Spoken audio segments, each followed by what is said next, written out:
IBS রোগীদের জন্য বিষের মতো কাজ করে এই 5টি খাবার। খাচ্ছেন তো না জেনে?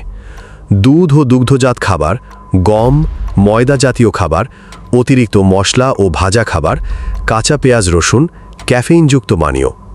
এসব খাবার পরই শুরু হয় পেট মোচড়ানো, গ্যাস, ঢেকুর, কখনো পাতলা পায়খানা, কখনো কষা। বুঝতেই পারেন না শরীর কখন ভালো, কখন খারাপ, কখনো কষা, কখনো পাতলা পায়খানা। বারবার পেট মোচড়ানো, হজমে অসুবিধা, অস্বস্তি, মানসিক অস্থিরতা ও দুশ্চিন্তা, ঘুম কমে যাওয়া, শরীর ভারী লাগা। এ সকল সমস্যা থেকে মুক্তি পেতে হলে আপনাকে অবশ্যই প্রকৃতির ওপর বিশ্বাস রাখতে হবে।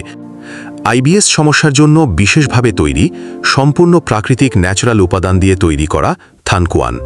প্রতিদিন রাতে খাবার পরে খেলে এটা আপনার হজমে শক্তি বাড়াবে, পেটকে রাখবে ঠান্ডা ও পাতলা পায়খানার ভারসাম্য রক্ষা করবে, শরীরকে রাখবে হালকা ও স্বাভাবিক।